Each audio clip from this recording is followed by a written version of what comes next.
Hello, everyone, and welcome back to another episode of the Hot Combs and Popcorn podcast.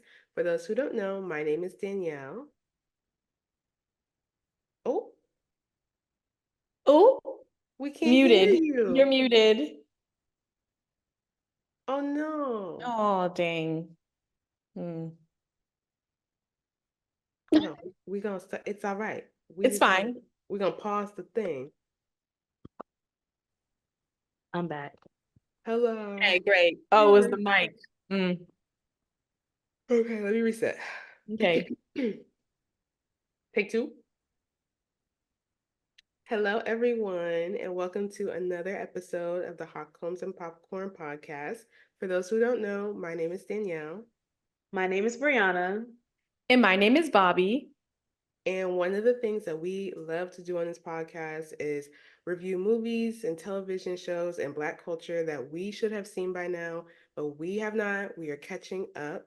And at the end, we discuss our thoughts and our feelings as millennials, and we give it a rating between 1 to 5 hot combs. And today, we are reviewing Boys in the Hood, the ever so popular summer movie. It is written by John Singleton. It is directed by John Singleton in his directorial debut. It was starring, what a cast. It was starring a cast. It had Cuba Gooding Jr., Ice Cube, Lawrence Fishburne, Angela Bassett, Morris Chestnut, Nia Long, Regina King. And you know what? This movie, it launched a lot of careers for all of them. It was the significant films for Angela Bassett and Regina King, and it was Ice Cube's first acting role. So, this movie had a lot of significance to it. Boys in the Hood had a release date of July 2nd, 1991. It was rated R for a reason, and it had a runtime of 1 hour and 52 minutes.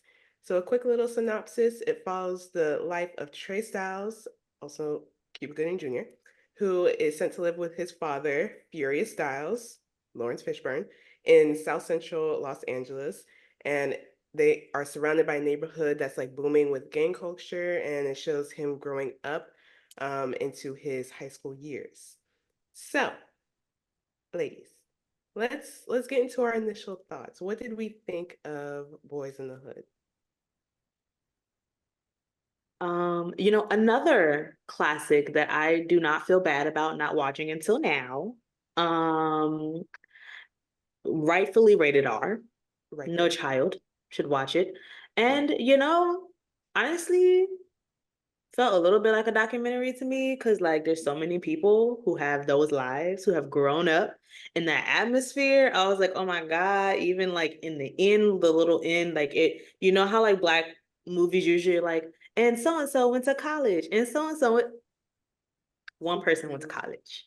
Everybody else died. And I said, wow, that's real life. That's real life. I thought it was a good watch. Thought it was a good watch. Okay, I promptly watched it at the correct age, but I thought it was a good Mhm. watch. Mm-hmm. Mm-hmm. Yeah, this movie, it's so much. And so this is my second watch, but um, and can I say this since I don't work there anymore? Yeah. So at the Academy Museum, my previous job, we actually had a Boys in the Hood exhibit. So I spent a lot of time around this movie, watching clips, behind the scenes, like a whole bunch of stuff about this film. And I'm happy that I was able to watch it again after seeing that exhibit and like literally being there every day of my life. That's a different story. Because it adds so much more context to the reality about, like John Singleton, he's from LA. The majority of this cast is from either South LA or South Central LA, and it's pretty obvious, yeah, it was very good, honestly. I really enjoyed it. Which sounds so like strange to say because it was pretty violent and upsetting, but it was still good. Well done. Mm-hmm. Um, I realized about halfway through this movie that I have seen this movie before. I did not Lovely. see the first half. Mhm. So Oh. Oh. yeah, so it gave a lot of context, It was very much like I know what's going on now. Um, but like you said, it was a great movie. I don't think that when I saw it the first time, I don't think I was that much younger. I think it was like a few years ago. This is not for children, like you said. This is not for the babies. Mm-mm. Okay, there was babies in the street, but that don't mean there was babies willing Lord. to watch this movie. So you know, let's switch it up. Let's start with the lowlights. What did we not enjoy about this movie, if we have any? Interesting question. I feel like I, I feel like my lowlights aren't lowlights to the creation of the movie, just lowlights of things I personally didn't like. I didn't really think it needed the sex scene, although I thought there was definitely some reality purity in that sex scene because I did not have one of them beds, some trundle beds, but her losing her virginity in that 90s ass room, just I know it touched people's heart. I know they felt seen on the screen, you know, the two of them knew that they were gonna, you know, be together forever. And, you know, she let him, you know, do what he did. And I was like, wow, this is truly the I don't want to say goody two shoes, but like the girls who have grown up in that way of like don't lose your virginity till you have marriage, you get married, da da da. Like I was like this was very interesting. I didn't think the sex scene was needed though. Of course I mean they're gonna be naked. That's what we have discovered out of the 90s. I'm more than sure that probably was a body double. Um, don't know why I needed to see a naked teenage Nia Long. Also, why was the baby naked? It wasn't needed. I was so it was like, what the fuck? Like, Yeah. pardon my French, but like you don't see children fully nude. I was like, what the fuck is this? And it was so quick. Like I got it. Like I understood, you know, what that was supposed to show of like how the household is being run, even though he's having this really important interview. But also it's like that baby like actually naked. Like that's crazy. The stuff that was done in the 90s. Cause like ain't no way you would see a baby fully nude. Yeah. which is such a shame because it's like, like who cares, but like they probably wouldn't do that today. You But definitely I don't not. really feel like it should be a thing where like they shouldn't feel like they have to not put a naked baby just because just people are weirdos and they're creeps Yeah. and Yeah, everything stays online. Um, yeah. no, the babies don't need to be naked. It's not in 2024. But in the 90s, I see how that happened. I Yeah. also thought that now I did not look at in terms of maybe I should have did that. I did not look at in terms of when Menace to Society came out because we did watch that in our first season. Um, Throwback. Menace Throwback. to Society. 1990? Mm, Okay, that's that might interesting. just so it was 93. So okay, I'm gonna remove what I said. It wasn't a low light, it was just something I noticed that the final scene in this movie was very similar to the final scene in Menace to Society with the guys going to get food and getting shot up. Mm, Very similar color scheme. So I guess this set that up for something like that to happen in Menace to Society. And then finally my other low light, that fucking tap dancing ass cop. And I'm gonna just leave it there. Mm. I'm gonna just I'm gonna just leave it there. What a bitch, A yeah. bitch of a like nigga. a literal bitch. I You know, it's crazy Mm. when the other cop is looking at you like The one The that's white not black one, the is white like, one. okay, bro, you on a like you, personal. It Dragging it. always things like this always remind me of that. It's a meme that was like on Facebook, or I'm sure it's on Facebook of Minnie Mouse running from mouses on the ground. It's like you are a mouse. You just you, like you're like Goofy. You just like stand up and talk, Mhm. but you're also a mouse. But you're like eek, ew, a mouse. Like, sir, The call is you coming from inside the house. Like,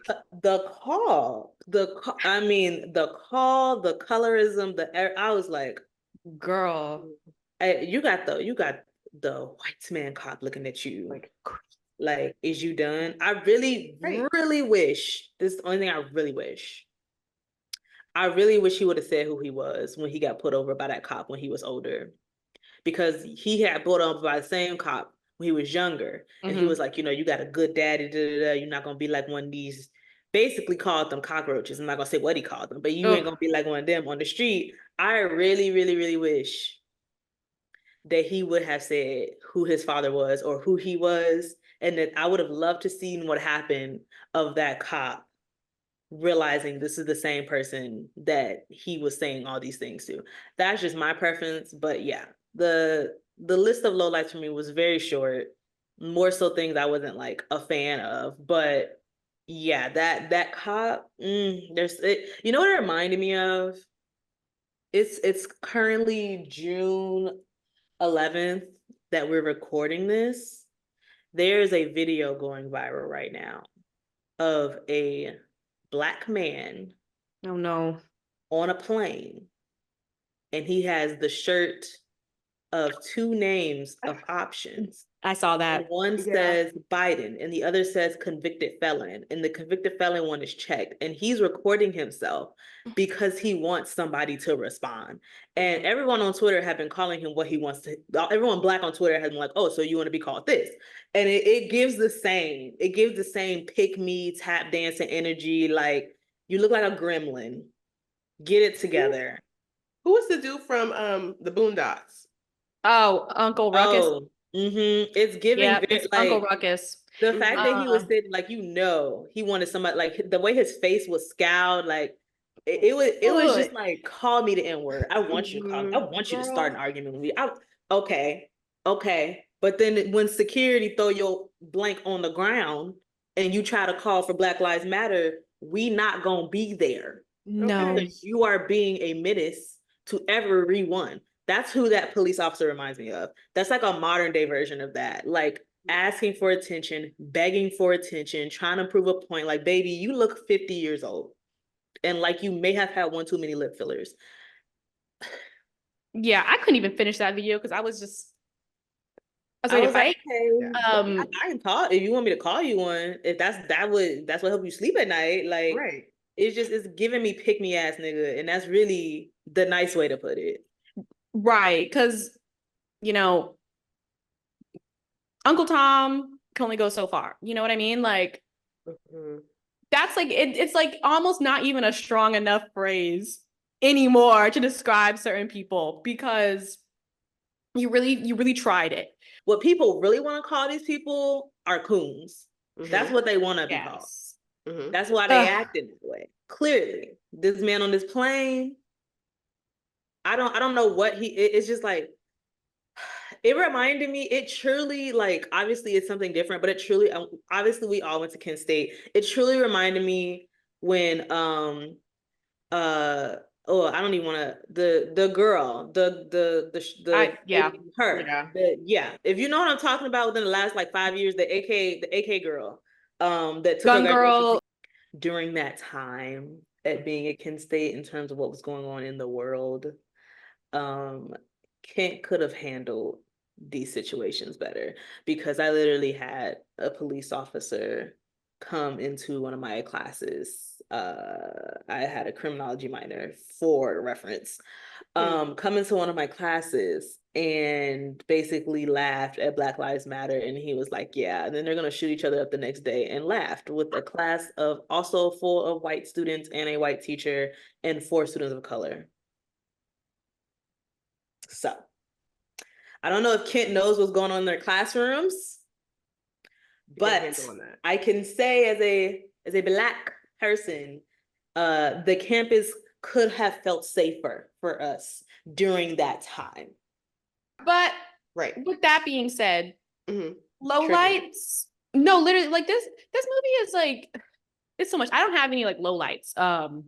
Because it's like everything. It to me, it's kind of similar to like The Color Purple, where it's like the lowlights are just like part of the plot.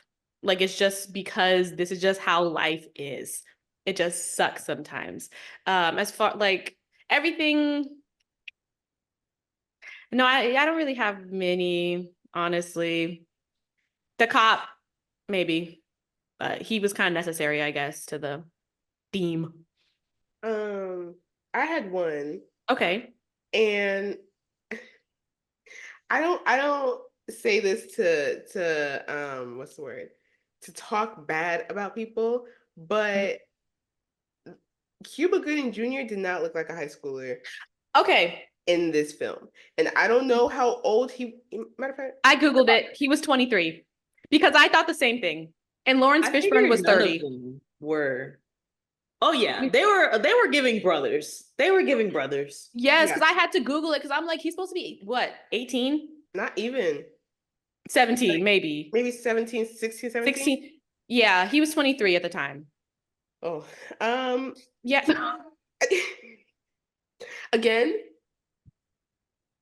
again, I'm not talking, I'm not Cuba.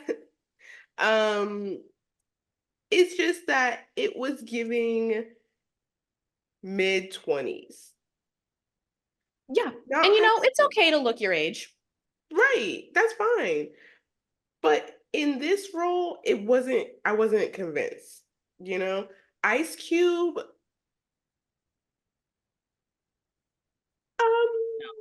no, Ice Cube didn't look like no high schooler. It was the no. But beard. He should have shaved. he was straight out of NWA, like Girl, straight so out of that era of this his is life. 1991. Like, Can I say? Yeah, I'll start with if you don't mind, I'll start with my first go highlight. ahead. Mhm.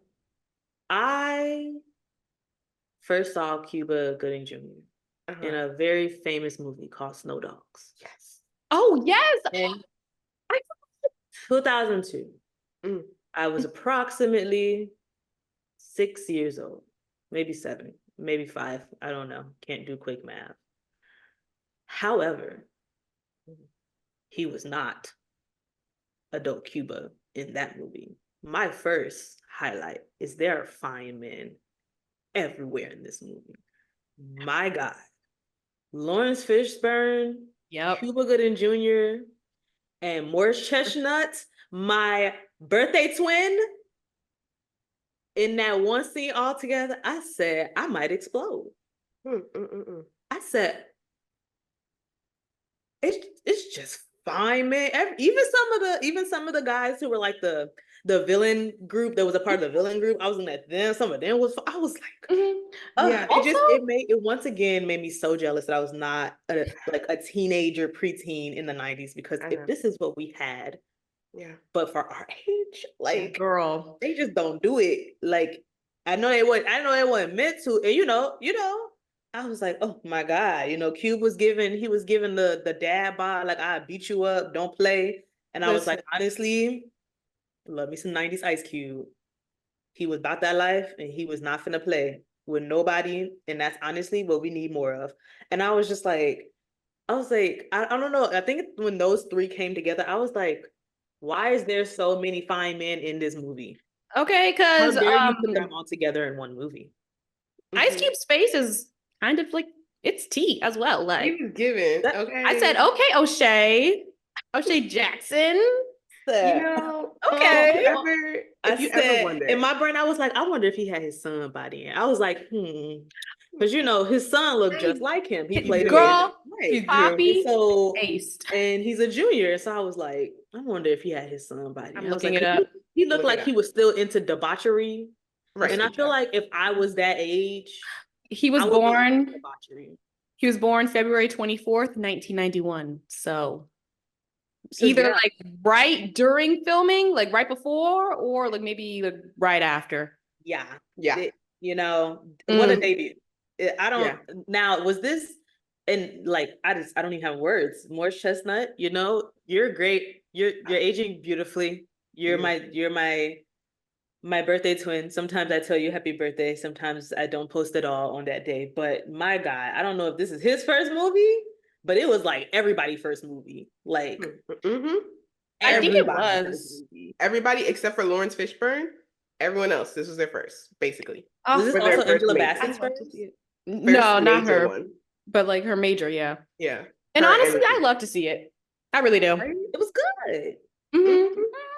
I feel like the entire cast, they came and they did what they needed to do. Whoever the casting director was, I think it was oh my gosh, wait. I can't think of her name off the top of my head, but I've definitely seen her face. Kim Coleman? Kim, yeah, it's Kim. Oh my gosh. A super She's so famous lady nice. who'd be casting everybody. But Period. I Kim know, right? I really hope to casting, be able to meet her. I love her. yes, the idea to cast Ice Cube was perfect because he didn't really have to do too much to change. You know what I mean? Like, no shade to him because he definitely had to learn his lines and he had to play a role. However, he literally is from here. He's from the same neighborhood. He literally like The Mhm. he role eats, was sleeps, him. leaves, breathe Yeah. South Mhm. Central. So he Like, didn't really have to like change his dialect. He didn't have to change his mhm. clothes, really. His style, his mannerisms, like it flowed so naturally, which made him a huge standout to me. Mhm. Also, Lawrence Fishburne, obviously, like we said this during school days, like that man, the face, facing. I But just his know he character, was a menace when he was younger. Oh, he had to He was be. a no. 6 foot menace. I was like, Uh, oh Mm. He tall. my God. I was like, because you know, we didn't really see him for real. Like we saw him in School Days, but we didn't see a lot of him in School Days. But like in this mhm. movie, we saw him the whole time. And I said, oh my, it's just like it's so Mhm. interesting seeing all these people young because we've only ever known them from their 40s and 50s and up. Like we've only ever seen them 40s, 50s and up for our generation. So to see them young, aunties, I see. I mean, get I've it. been saw with some of them, but I definitely see. I was like, oh my God. Like when I think of Lawrence Fishburne, I think of the Matrix. So to go from that to Mm. this movie is a very different visual. Mhm. You Yeah. know, if you ever wonder if there's a God, I just want you to look at the men from the 90s because they Yes. the Morris, I'm so sorry. When he came on screen, I gasped. Okay. And he got a son He do. And we've talked about his son before. and look just like him. Yeah. Oh my Oh my God. I'm so God. sorry, Morris. I'll be Sorry. Yeah. Respectfully. Sorry for respectfully. sexualizing You know y'all, who but he like, reminds me of? Who's Hmm. also aging gracefully? Leon. Just Leon. If you know who that is. He was I don't from think I the know what Five he looks like. Heartbeats Yeah, and many other things. you know But Bobby. Leon. she probably don't know his name. She'll probably know Yeah. him if she see him. don't But I he just type in also is Leon? someone who is Oh, like oh, has been damn. Mm. Yeah. I'm Yeah. sorry. That was who has a been consistent. natural Look, reaction. you can always tell what people who done good in their life and who done bad in their life by the age they look when they are Girl, really that age. And my God, today, Mm, mm, mm, that's a mm, mm. face. That's a it face. yep, sure is, and it's still just Leon. See, I need to be like that. You know what I mean? Like, Okay. happen. But I will say, with all that being said, in addition to Lawrence Fishburne just being fine, his character is probably my favorite. I mean, you know, we love a supportive father. You know what I mean? How could I not? He when he started bringing up the sex talk with his son at like age 11, I cheered. I said, yes, this is. Listen, I made a whole documentary about this sex education last year, and I just feel like I just said yes. Furious Styles for president. This is what we need to see. Talk to these kids, tell them the truth, build them up. And seeing that contrasted with Brenda Baker, Doughboy and Ricky's mom, it was just like, damn, Mm-hmm. damn. The circle around you, literally, we already knew it was a make or break, but seeing it played out so clearly, it just really what's the word? It's just like really heavy. Yeah, that was my next one. The father-son relationship was excellent. Mhm, Yeah. It was mhm, just he cared about he said when what's her name? Reva, aka mhm. Angel Bassett, when she dropped off her son, she was like, take care of my baby. He said, he's my baby too. And I was like, I know that's right. Black fathers, like, I love it. Um, I do think the dynamic between Reva and what was his name in the movie? Doughboy. Furious. Furious. Um, their relationship was interesting because she was talking about how she was going to like basically take him back after she graduated from grad school and she got a house and all this stuff, and then we see it 7 years later, and she seems like successful and all that stuff, But he has a life, so he doesn't want to go back to his mom. But like when they were in the restaurant, and talking about it, and she was like, "I'm still his mom," and blah blah blah. I think that was a really good scene. That was very real. I think I kind of like was applauding Furious in that moment when he was like, he needs to decide. Like he can't just be like, "I'm taking my kid back." Like that's not gonna work. Um, but he really like Furious really poured into him. And we saw that in the end where he did not, where he got out the car and he was like, I'm not doing that. He was probably replaying what his father was saying in his head. Um, I think it was excellent casting between um, Lawrence Fishburne and Cuba Gooding Jr. Like, Yeah, it was nice, especially for all the movies we watched from this decade, to see a father care about his son in such a way. And mhm, obviously it's going to give a little Malcolm X Farrakhan type thing, just because that's what the stereotype was during that time. But like, he not only would talk to his son, he was like, don't bring no kids in here. He said, he basically was like, if your friends jump off a bridge, you're gonna jump too. No, because I'm gonna stop you.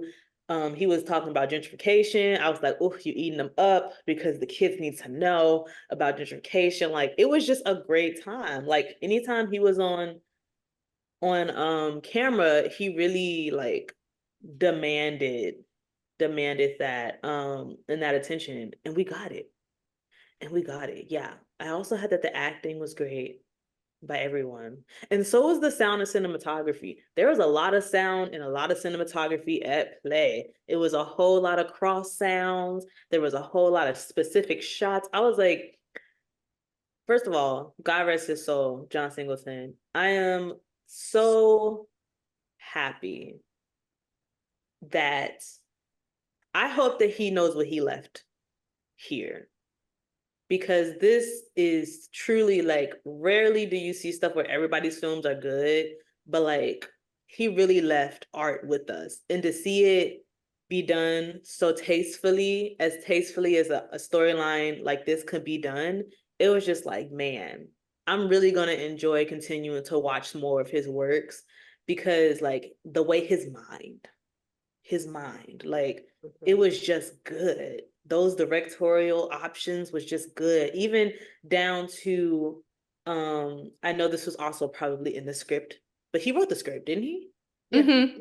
Okay, so again, John Singleton, when he wrote the scene of not Regina King, Nia Long doing her homework, and then she heard the gunshots, but then she went Mm. back to doing her homework, I was like, I've never related to a scene more. Like, even when you wake up in the middle of the night and like you go to the bathroom or something, you could just be sitting there, hear AKs just going down the street, and you be like, well, let me go back to bed. Like, that type of desensitize that word Yeah. is like, it's a real thing. And like, that was just, it was a small scene, but it told so much. It told so much about where they were, what they were trying to do, and what they had to fight to get out of it.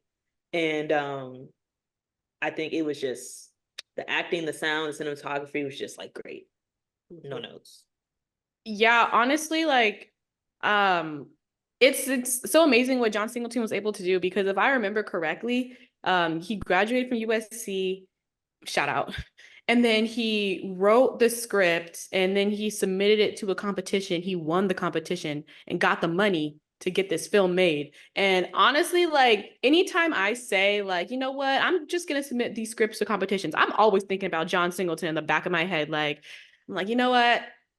John did it. You know what I'm saying? Like, he graduated from USC, maybe like, who knows? Who knows? I like don't ever want to like say like, oh, well, no, I'll never, or this or whatever, you never know.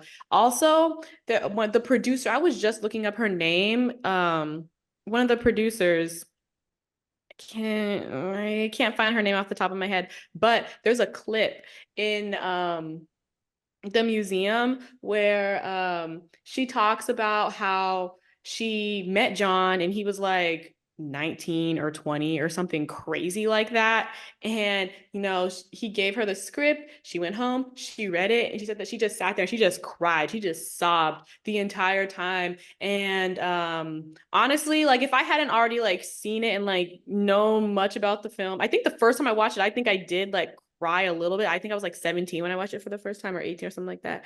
But like I would have cried today, like finishing it up, because I'm just like, damn, like that shit is, it's so heavy and crazy. And the fact that, you know, he was able to take his own personal experiences and detail it to the point where you, Brie, are like, you know what, I relate to this today. Like that's crazy. That the longevity, the impact, that's just good writing. And that's what happens when you write from personal experience. Like you don't take from other people, like you do what you know. And you know, that's what makes a great director. That's why he's so iconic and legendary. And you know, we really all love you, John, for real. We do. And fun facts, okay? Because he became the youngest person and the first African American to be nominated for Best Director for an Academy Award because of this movie. And the United States Library of Congress deemed the movie as culturally, historically, and aesthetically significant and selected it for preservation in the National Film Registry. So, you know, he really put his foot into this, okay? And to be that young and to do something like this, that is so like iconic. I do like you were talking about the acting. I want to talk about the Ricky scene because everybody and their mama ate. Okay. I Act it down. okay, because first of all, it started off with Cuba Gooding Jr. when he found Ricky, or when he ran to Ricky. When he that scene, but then they carried this man's body to his mama's house, and Crazy. oh my god, Crazy. could you imagine? Like No. No. on the couch. Actually, I Nope. could not. I don't want that. It was pretty shocking that in the beginning they was just going to go look at the dead body for fun. I said, oh, so y'all was living different. Y'all was living real different. I said, desensitized, like he said, you want to see a dead body? Like usually, like, you know, that's colloquialism nowadays on Twitter. Like, you want to see a dead, you know, like somebody get roasted. No, they really went and like look at this man. And then the other dude was like, leave him there. He peaceful. Huh? and then was coming around like messing with them, taking their ball, like doing all kinds of stuff. And I'm just like, y'all, I understand this is a problem, but like y'all are the biggest problem. Those older guys, I was pissed. I was just so mad the whole time. I really could not believe that. So I get the whole desensitized thing, but to just lay him out on the couch Crazy. is a little insane to me. And then Doughboy tried to help because he was like, "Let me take the baby," and she was like, "Don't you touch him? Don't ever." I was like, "Girl, first of all, that character, I don't know what it was. She annoyed me from the jump. Okay, she was just like, I don't know why, because she didn't say much. She didn't do much. I think it's because like her and Miss Baker, they, you know, they had the same energy. They had the same prerogative. Like neither of them liked Doughboy for any good reason, you know? And it's like, now I don't like you.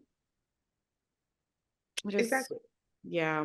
And I'm like, it doesn't really like make that much sense. I know they were saying that that Miss Baker didn't see Doughboy as her favorite because of like who their daddies were and all this stuff. But like, you're the one that's throwing him welcome back parties from prison, and like you made him. You made him. So yeah, I wrote that too. I wrote the favoritism between the children is crazy. Also, side note, not to be funny, but the couch did have plastic on it. So, you know. That made me laugh. I did notice that.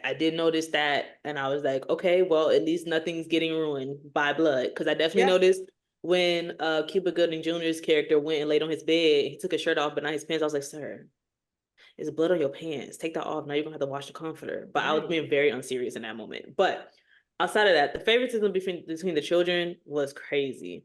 That scene when she went off of him and she was like, "This is your fault. You did this. What did you do?" And I know for a fact, you know how like when you see actors kind of like lose themselves and just become the person, you could see that the mom was doing that to the point where she was pushing Doughboy around, telling him this is his fault. And I saw like a hand come out, like pushing Doughboy back into frame because that's how hard she was going. because it was like Doughboy was on the side, and you just see this hand, almost like if it was the camera operator or the I don't know, first AC, the person who like walks around behind the camera operator and make sure they don't bump into something. Somebody pushed him back into frame. And I was like, you know how hard you got to be going to forget your markings and everything? Like, she was really going off. And I was like, it made me feel so bad for Doughboy because honestly, he was the only one that had sense enough to try to remove the baby out the situation. Number one.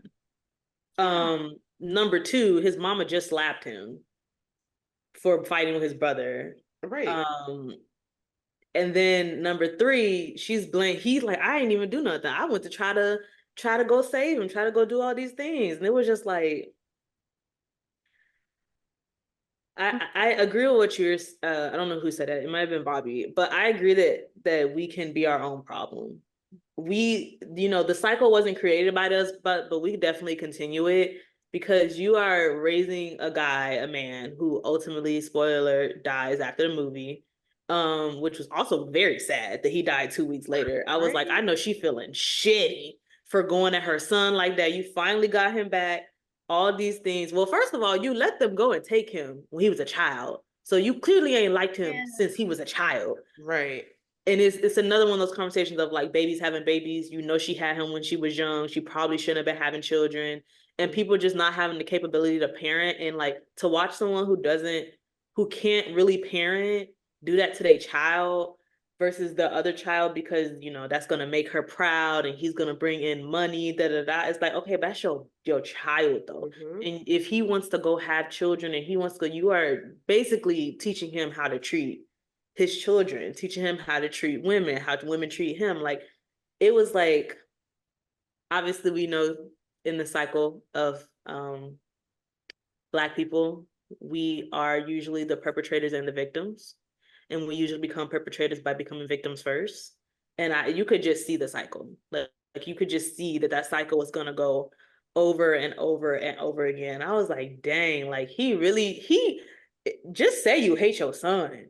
Like, just say you hate your son, bro. Right. Like, he really was going out there to avenge and was trying to save his brother and all these things because he had to go and get cornmeal for some cornbread because you were like, well, at least you got a woman to cook for you. Da, da, da, da, da.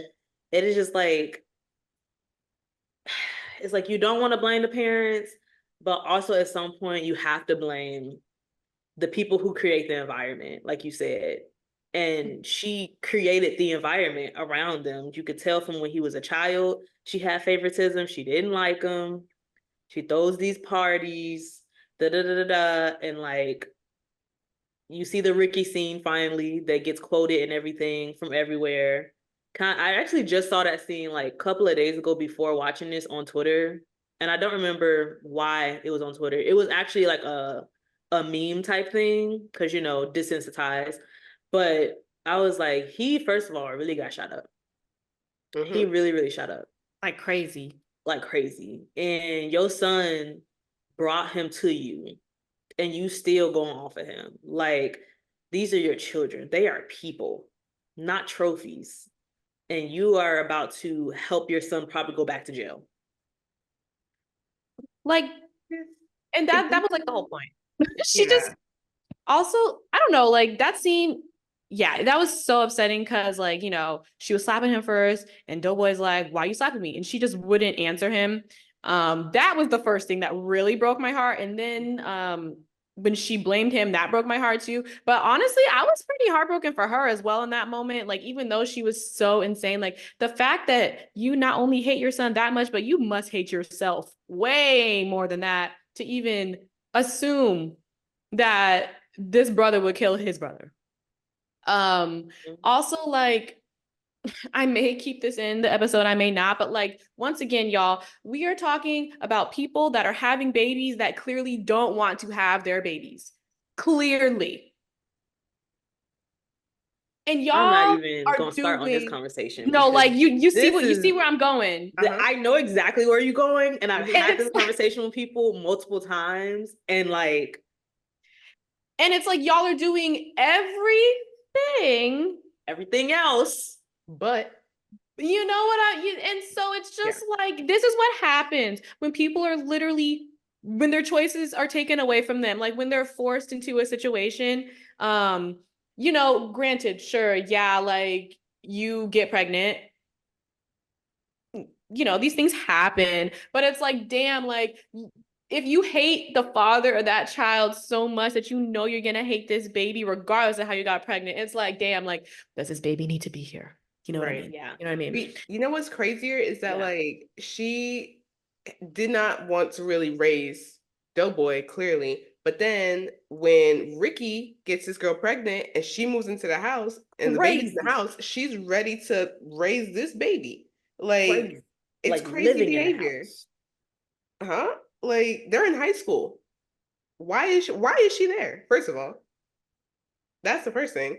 Second thing, why are you helping to raise this baby when you have two kids of your own? Like, I just don't. And she did not want to pour into Doughboy at all. Like, if you really wanted him to be like Ricky, then you could have like had him do football or have him do whatever with Ricky. But instead, Doughboy's just out here. Like, I don't. I also think that it's because Doughboy's the older brother, right? So like we were saying, but not really get into it, but kind of get into it. There's a lot of people who have children, who don't want children, but who also don't believe in certain contraceptions and procedures, right? And so it leaves you in a point where you have someone, which I've seen it, don't know if y'all have seen it, but seen people who have, or know people who have had children when they were younger and were just not mentally prepared to be a mother, period. But because, that this can go deep, this can go into the church, this can go all that, but because they choose not to get rid of the child or whatever the case may be, they end up raising that child with the hatred of who got them pregnant, right? So we don't know how she got pregnant. We don't know if it was consensual or not. What we do know is that she hated the father for some reason. She hated the father. Doughboy was most likely her first child, whom she had to raise at an age where she should not and did not have the tolerance to do it. And so she probably also likes the father better of Ricky. And he, we also know the whole sibling thing. The oldest child gets the harshest treatment. I'm not in that situation, but the oldest child gets the harshest situation. And the younger child gets a baby, and like there's so many dynamics, but yes, Danielle is the youngest child. Yeah, she is the youngest child in her situation. I am the only child, but she is the youngest child. It is very like detrimental to go into being a parent when you don't want to be a parent. Like you create a monster. It's really what you create. You create a next generation that is going to be so hard for everyone else to deal with. And I'm sure there's so many things that she didn't have a choice in. And she was just doing it the best way she was doing it. And that's probably how she was raised. Again, the cycle. Every victim is a perpetrator usually in our community before they're usually a victim before they're a perpetrator. So like I get it, but also like I don't know. I don't know if I necessarily will say I feel bad for her. I think I feel bad for her because she is a mother who lost her child. But I definitely feel bad for even Ricky because she was really more of like a toy to Ricky. Ricky was more a toy to her. She just wanted him to go make money, be proud, da da da da. And it's just like, this is also a child. Like you're not teaching him how to be a productive adult by babying him. And it's just like, that's why I wish it was like, how they have end credit scenes now. I would love to see an end credit scene of the 2 weeks after Doughboy passed away. Doughboy passed away 2 weeks after. That's what they say at the end of the movie, right? He got murdered himself. I would love to see how she handled that because she was riding so much to the point where she saw that her son got a 700 on his SAT and would have gotten to college, and it just sent her back into a spiral. Like, now you have no children. Bloodline gone, girl, and it's your fault. Your fault. But this is another reason why sex education is so important. And that's why when Furious was talking to Trey like that, I said, yes, sir.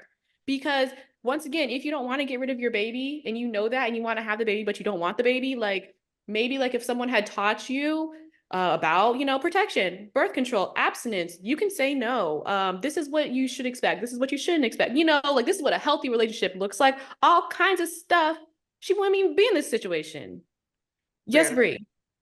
Also, big ups to John Singleton for putting the AIDS conversation in the movie. That is also something that I was very impressed by, because it was not written in a homophobic nor demonizing way. Wait, I missed it. Basically, one of the characters who the character with the pacifier in his mouth, they were talking to him, and he was saying how they were saying how he like basically gets has sex with like prostitutes and stuff like that, and he was like, no, I don't do that. I don't have sex with them. They just, you know, they just oh, you mean at the cookout? Right. Yes. Yeah. He said they just give me head. And he was like, well, that can still happen. Like you can still get AIDS through that. And I also think this is my last thought because we gotta do rating soon. But I also think it was a really good thing that he didn't make Doughboy stupid. Like well, that is unfortunate. Damn. And I can tell she was really going somewhere. I know, that's crazy. Okay. I bet you somebody tried to FaceTime her. Probably. And she's there like, okay, I'll share my other thought then while we're waiting for her to come back, because we're kind of like in the middle of the episode. Okay, yeah. Yes, the AIDS conversation, it was done in a very factual way. They were like actually giving real facts. They were like, you know, it can do this, it can do that, you can still get it. Like, and I don't know, I feel like John Singleton did a really good job in not making fun of the topics that he put in the movie. Truly do love that they put in the other character in the wheelchair. And I love the way that they introduced it. And I love the way that they never really talked about it. And I love the way that they did not, just like with the conversation of AIDS and all that, they did not make it a funny point. Right. Like, and they really helped him and really cared about his well-being. They were like, bring him up because stuff's about to pop off. Like, grab him, bring him with us, you know, keeping him safe, which was nice. And I also like how no one even needed, like the fact that he was in a wheelchair didn't even need to be addressed because we already know what happened. Like we saw him walking as a kid and you can just infer that he had gotten shot and that's why he's paralyzed now. And it almost got me when Ricky got shot and the friend came over and rolled over in the wheelchair and he was starting to have a panic attack. They tried to make a teardrop, but it all, because I feel like great directing and great writing are the little tiny details that don't have to be explicitly said, but are understood. And that's one of them. Like, because I was like, I wonder how he's going to react because he's in a wheelchair, because obviously he got shot. And he was reacting as a lot of people do, especially nowadays with all these gun-related incidents, having a panic attack, being afraid. And I was like, wow, I appreciate how everything was handled in this movie. Yeah, with care and, you know, delicate touch, compassion. And that's what comes from, you know, being around people who live this life. Yeah. Like these are your friends that he's probably writing about, like his friends or whatever, you know, his family, his neighbors. Yeah. So yeah, it was really moving. It's always... I guess we should wait for Danielle to come back. She's the moderator, so I do have a couple other bullet points though. Actually, I have a good amount of bullet points. Hilarious. I'm just gonna go down the line. Here we are. Oh, I had a bullet point too. Mine was just Regina King. It was just, that was the yeah. Regina King. Love that. Oh, I meant to do the math about the statistic at the beginning that was like 1 in 4 Black males will be murdered in their lifetime. By another So Black male. I was like, John, that's 25%. you are you You know, are like doing the damn thing with this it movie. was I could tell that he loves Spike Lee, you know? It was giving to me, I know like Spike has a completely different style of filmmaking, but for some reason I was getting Spike Lee um what's the word? Nods. Well, Like I'm I don't looking to know. see. So I So, had looked, are you looking up the statistic? oh, go ahead. I was just gonna say, Do the Right Thing and School Days had already come out. It's and Mo Better Blues has already come out, and then this came out. Yeah, like I just feel like, Do the Right Thing came out and I have a very strong feeling. John Singleton said, "You know what? Let me write something like that about where I'm from."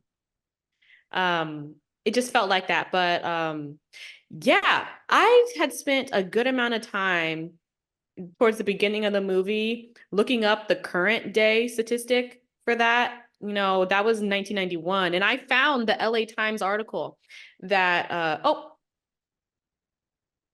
she's back. Hey, Okay. I don't know.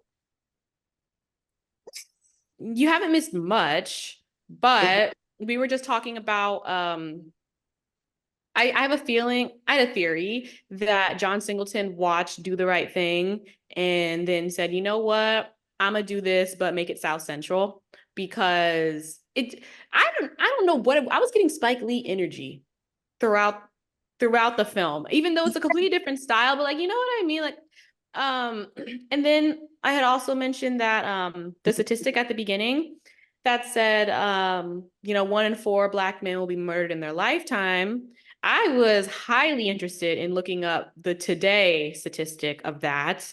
And I had actually found the original LA Times article that came out in 1985, I believe, when they reported that 1 in 4. But today I found the closest thing I could find was a University of Pennsylvania study by Richard Burke that said 37 per 100,000 Black men would be murdered. And that was from 2017. So whatever that math is, hold on, 37 divided by 100,000. It's just 37%. 30, yeah. Oh, wait. So that's more than what it was before. Yeah. Wait. Are you saying Wait, no. 37 37. people Yeah, out of out per 100? divided by 100,000. I wondered if it was 13. No, But that's point. Don't ask me. I can't do math like that. well, It's I think point Bobby's on a zero three calculator. seven percent or whatever that is. So honestly, not as high as before, but yeah, I really that whole that stat really spoke to me. Mhm. Um, and we'll see if Richard Burke's stat, holds up or whatever. But yeah, Yeah. yeah. It definitely was giving me Spike Lee as well, especially like once they got out of the statistic and the first thing was the stop sign, and I was like, this something is giving Spike. Yeah. Mhm, What he mhm. would do, Yeah. you know? Hmm. Yeah, it was Giving a a nod. motif. Yeah, Mhm. He's a I, fan. John Singleton loves him. I love that. No. Period. So So, I guess we're just gonna get into the ratings. Sorry I had to pop in like this, but you know, here we are. So what are our final ratings for Boys in the Hood? I'll say like I do have a few other like bullet points that are like a little bit less relevant. I'm just gonna like run through them real quick. I said, first of all, these kids know how to cuss a little too well. Also, how are you gonna leave your Converse at a robbery? Like the whole shoe. And it was Oh like, shit. and it's a high top. How the hell did that fall off? You know? It's okay though. I'm just gonna choose to ignore it. Great. Also, other things, how you gonna beat a kid for doing literally nothing? I was talking about the teenagers that kicked Doughboy and like just whack. Like, y'all are lame. Also, that cookout scene was everything. The banter was so good. So good. I loved it. Also, Ricky laughing at Trey saying he's a virgin is exactly why you got a baby now.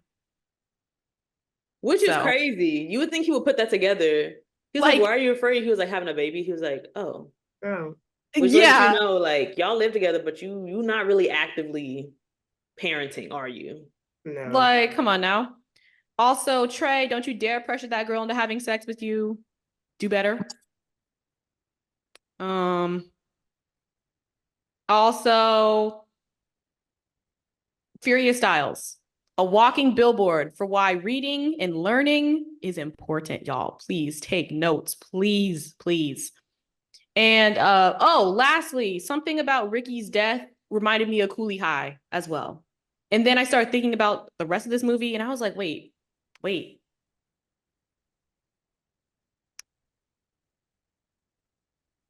There's a connection there. We all have a lot of the same stories as Black people. Yeah. And that kind of sent me into a spiral. Yeah, because that's Chicago. That's where I live. You know what I mean?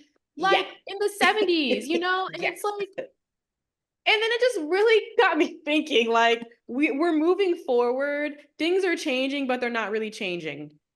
And I didn't know what to do with that feeling.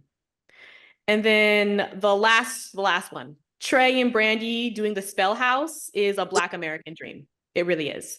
And I really love that for them. So congrats. Y'all did it. You made it. Yeah. So, it was giving Black. It's so Black. So Black. And so with that being said, my final rating. It's gonna have to be a 5 out of 5 hot combs for me. Due to the longevity, the relevancy, the fact that it launched careers for damn near everybody.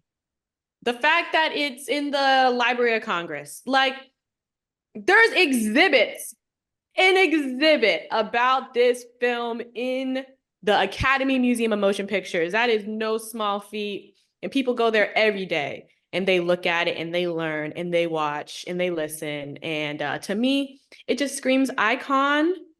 It screams legend. So 5 out of 5. Period. Bree. Yeah. I'm gonna also give it a 5 out of 5. It's falling under that category that The Color Purple fell under for me. Like, I can respect it when I rewatch it. Maybe before The Color Purple, but I don't know if I would just watch Boyz N The Hood for fun. Like, I feel like I got what I needed out of it, and maybe until it stops hitting so close to home is when I'll watch it like its sister act. Like, maybe I'll watch it with the frequency of something else.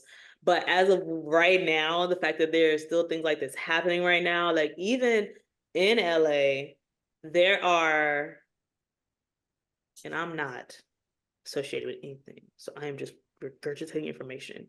Literally, there's a video of Nipsey Hussle's friend. He started painting over the mural that they made for him in LA because people kept vandalizing it. Which one? There's like the main one, that's like him, like the whole face. They went, like, they had to cover it up because people just kept vandalizing it. It's a video of it. And it was just like, we have not learned. We have not learned. And I think that's why a lot of things go in a circle because, like I said, we did not exactly, Bobby. Like I said, we did not create the cycle, but we definitely help perpetuate it because we're not, some of us are, but a lot of us aren't due to circumstance, but still we aren't doing things to undo it. And you have situations like that, especially with, they kind of hinted on it a little bit, which I also thought was really funny, considering it didn't really show Cube was associated with anything, but it was clear who the enemy was. And so it was clear as day who the enemy was. And so it's just like interesting to see stuff like that still happened, even the way Nipsey Hussle was killed. It was just like, bro, like, girl. we're not progressing. I think maybe more of us are getting out of the situation, but the situation is still very much situation, if not even worse, because groups of people, I'll say, worked very differently than they do now, considering the fact that they are even in this man's hood. I don't know who in the hood. I don't know who did it. I'm just saying people are bold enough to go vandalize, which, there was already a tourism problem because you can't, just because you see a pretty mural, you don't go and very quickly. Quickest side note. Same thing with the Nipsey Hussle thing. Stop going to O Block to go look at that mural. You are a tourist. You need to be where tourists are. People in Chicago know what I'm saying. I do know that there was somebody who was making money off of it and taking non-Black tourists to go see the mural, which I think is very funny. But real life, though, stop. Well, remember that these are people's real lives. This is a great example of this. Like, yeah, it's a movie, but it's a movie based on people's real lives. Like, stop going and disrespecting people because, like I said, I don't know who did it. It could be some random tourist who did it. But, like, stop. This is not going to help. This is not going to Also, help. can I this add on to situation. that? Because you know how many Nipsey Hussle murals are in this city, which is why I had to ask you which one. There are so many. There are so many. Y'all did the same thing with the stairs in Joker. Also, when I had everything. ruining everything. When I had Googled Nipsey Hussle mural vandalized, the first article here says Inglewood rapper murdered for dissing Nipsey Hussle mural. And it's just like, what's not clicking? Yeah. What's not clicking? This is a watched 5 a out of whole 5 movie movie.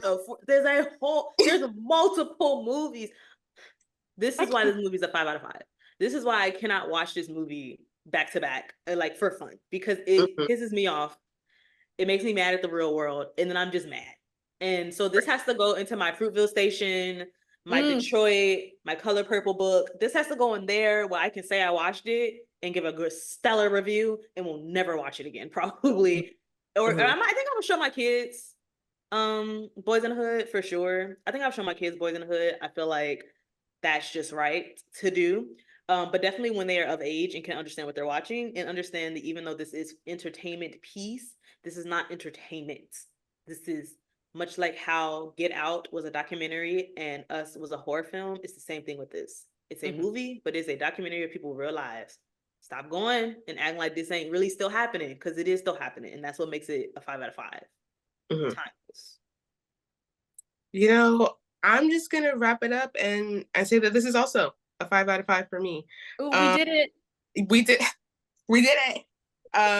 We got her. We got her.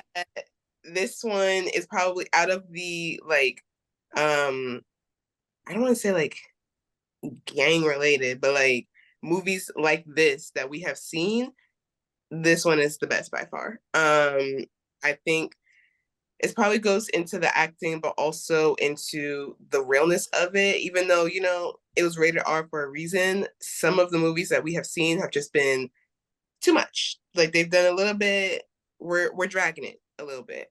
This one was very much to real life.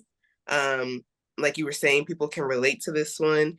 And I think that's the thing that probably got into people's minds, like, oh, we need to change how we're going about, like we were talking about the stop sign in the beginning, like we need to chill out with all the violence that's going on. But it just really came back to how people really are living through this every single day. And I think, like you were saying, Brie, I don't think I'll watch it again. Like I said, I didn't realize I watched half of this movie until I got to the halfway mark. So I wouldn't watch it again probably, but it's a very significant movie. I see how significant it probably was, even more so in the 90s than today.